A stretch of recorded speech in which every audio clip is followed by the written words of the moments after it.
Welcome to this lecture series in linear algebra. We are starting a new module which will be about linear maps, and let us recall some of the things that we have previously covered, and one should be familiar with these things and comfortable with these things before moving forward. So a vector space is philosophically an abstract object where one can add things and one can scale things, and addition and scaling they behave well with respect to each other. There's no point recalling the formal definition, it's long and wordy. We saw some examples. So this is one class of examples. Basically, it's just this example instantiated multiple times. Similarly, this is another class of examples.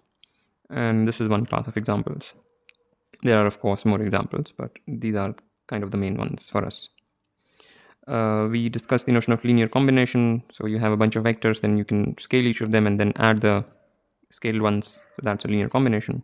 Linear independence, so suppose we are given a bunch of vectors v1 up to vn in a vector space. We say that they are linearly independent if the only linear combination which furnishes the zero vector is the trivial linear combination, the one where each coefficient, so to say, is zero. All right, we discussed the notion of a basis. The basis is a linearly independent spanning list. So yeah, we need to know the notion of span. And we saw that every finitely generated vector space has a basis. So finitely generated vector space is a vector space where one can find a finite spanning set. And a very simple argument showed that every finitely generated vector space has a basis. But the most important thing about this, and somewhat, well, maybe not surprising, but not at all obvious, is that any two bases of a finitely generated vector space have the same size.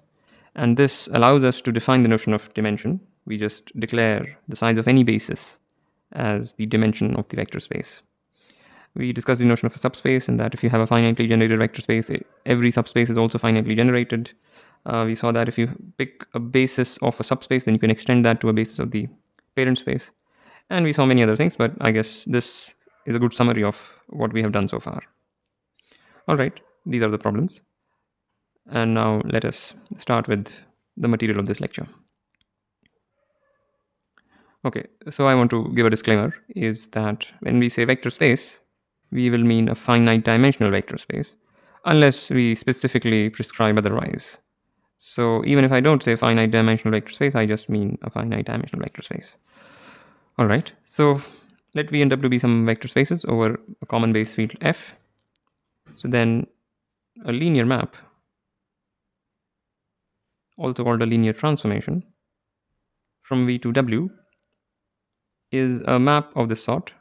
It's a map from V to W such that two things happen. The first thing says that Tu plus V is Tu plus Tv for all U and V in the domain. And the other thing is that T alpha V is alpha Tv for all V in the domain and alpha in the base field. So basically a linear map respects the two structures that you have on a vector space. One structure is the addition structure, the other is the scaling structure. So a linear map just respects both of them. That's the idea. Okay. We'll see some examples and perhaps this will be more clear then. So the set of all the linear maps from V to W is denoted by this notation, and this is read as HOM V comma W. We also may use this notation, but I will try to refrain from it. In textbooks, you might see this. It's just a different notation. All right. When both of these are the same vector space, then instead of writing HOM V comma V, we write end V. And let me just expose the other statement, and then I want to talk about. Oh no, so this is here. So the elements of this are called endomorphisms. It's just a name. Endo means within. If you see a prefix, I think it's a Latin prefix, so it makes sense. So the elements of end V are called endomorphisms or linear endomorphisms. They are also called linear operators or just simply operators. Right, so just a bunch of notations. Okay, and now let us see an example. So we define a map from R3 to R2 via this statement or writing, and one can just verify trivially that this indeed is a linear map. So that I leave as an exercise. Verify that T is a linear map. Okay, and let me also give an example which is sort of the most general example of a linear map. So let V and W be vector spaces over a base field F. So it's important that they are over a common base field over a field F.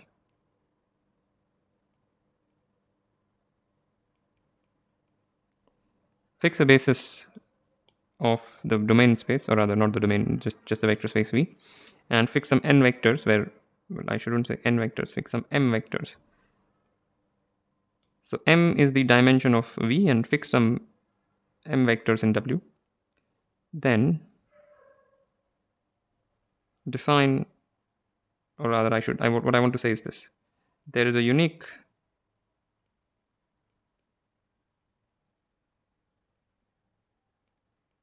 linear map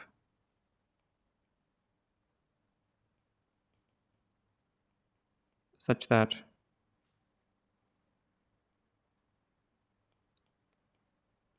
TVI equals WI. So this is, you could think of this as a theorem, even though I pose this as an example. And let us prove this. I think I need a different page. Yeah.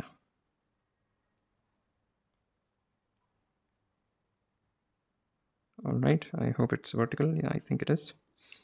But just to be safe.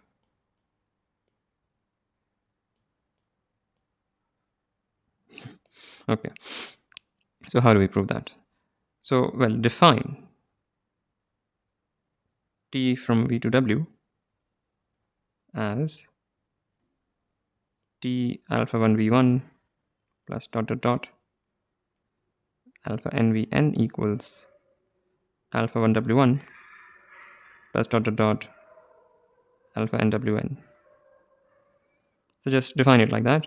And now, well, this is well defined in a very trivial way, because any vector here has a unique representation as linear combinations of the bases. And let me say why. If V equals alpha 1 V1 plus dot dot dot alpha n Vn, and it is suppose also equal to beta 1 V1 plus dot dot dot beta n Vn, then alpha 1 minus beta 1 V1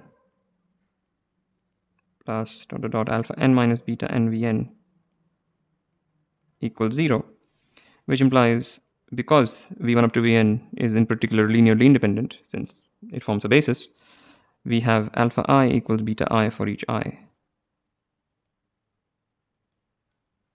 I don't know if I said this earlier, but anyway, I'm saying it now, this kind of thing.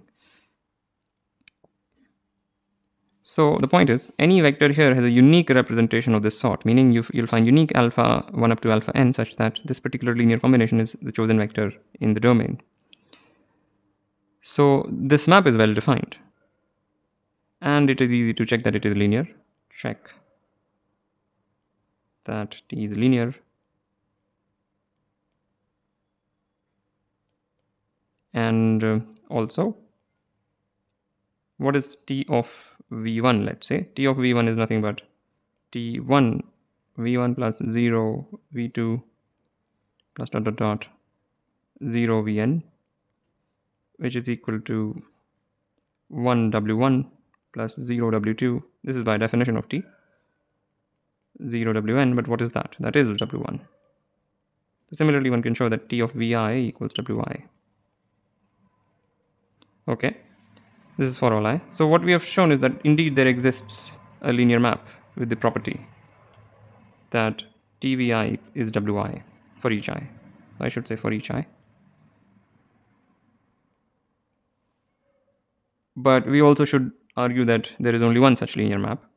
But that is clear, because if S and T were two different linear maps with this property, then they behave the same on a basis. If they behave the same on a basis, then they also behave exactly the same on the span of the basis. And hence, they behave the same on every vector, because the span of the basis is everything. So the uniqueness is, well, clear, but if it's not clear, I encourage you to stay on it. Alright, so this is the most general example, as should be clear, that if you are going to throw a linear map from one space to the other, you have to prescribe where the basis elements go once you have fixed a basis. And that's it. I mean, that is what this example is all about. So if you try to see what is happening here, one just needs to find out what's happening to the standard basis. Let's say, for instance, it's the most convenient basis, So just find out these vectors, and I'm talking about this example. So if you just find out these vectors, which one can find out using this formula, you can see it falls under this template. All right, so I don't want to stay on this too long. Fine. Now we will define a notion of linear isomorphism. So again, fix two vector spaces, finite dimensional, over a field F. So both of them are over a field F. Then a linear isomorphism. A linear isomorphism from V to W, also called an invertible linear map. Invertible linear map. Just a different name. So a linear isomorphism from V to W is a linear map. Okay, let me state it this way. So it's a linear map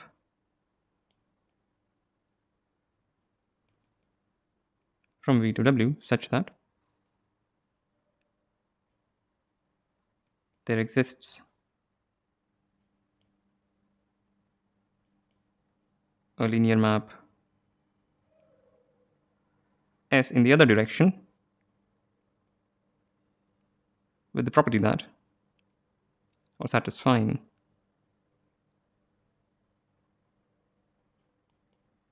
T composed with S is identity. Identity on what? Identity on W.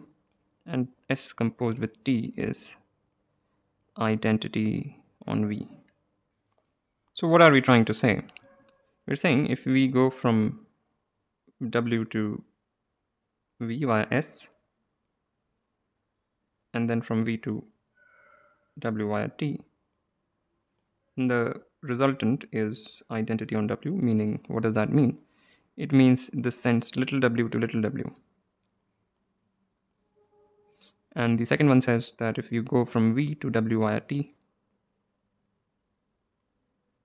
and then W to V via S, then this is identity on V. So a linear isomorphism is a linear map for which there exists another linear map in the other direction such that both the composites are identities on the respective spaces. So basically this is saying that a linear map is a bijection whose inverse is also linear. That's exactly what this says. Let me write that down.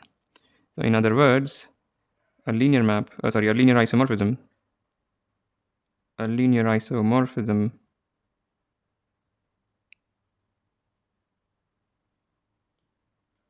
is a bijection, is a bijective linear map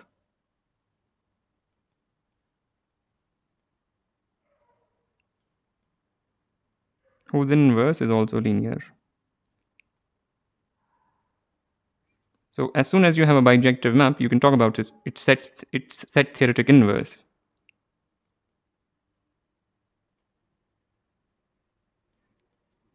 So that set theoretic inverse, if that is also linear, you call it a linear isomorphism. And now the way I've stated it may give the impression that there may exist bijective linear maps whose inverse is not linear, but that's not the case actually. It is a fact that every bijective linear map has its inverse as linear. And you may complain as to why am I then defining it this way? Well, I'm defining it this way because I believe this is the proper way to define an isomorphism of any two things, not just vector spaces, but any two mathematical objects. If you're familiar with, let's say, groups or graphs or anything, this is the way one should define isomorphisms. So let me prove that any bijective linear map is a linear isomorphism, meaning the inverse is automatically linear. All right, so let T from V to W be a bijective linear map.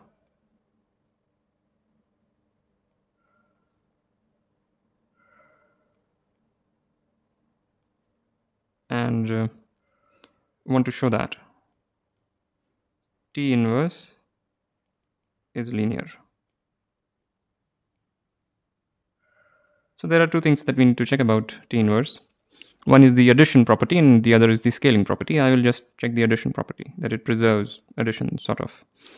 All right, so let W1 and W2 be arbitrarily chosen in the domain of T inverse. And since capital T is bijective, we can find v1 and v2 such that tv1 is w1 and tv2 is w2. Right? So because a bijective map is in particular surjective, so one can find such v1 and v2. In fact, these v1 and v2 are unique because of injectivity of T. Okay. Now, what is T inverse of W1 plus W2 this is what we want to show. So let me, we want to show that this is equal to, I will erase this, but let me just make that point. We want to show this equation holds, right? So I'll erase this and now we'll proceed to show that. So now we have T v1 plus v2 is w1 plus w2 because T is linear.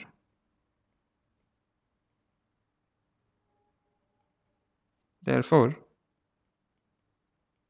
v1 plus v2 equals T inverse w1 plus w2. I just applied T inverse on both sides.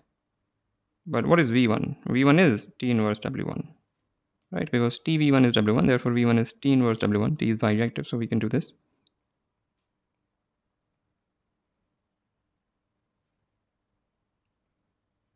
So we get that. And we have shown this, the addition property. If you apply T inverse to a sum of vectors, then that kind of splits to individually both of them.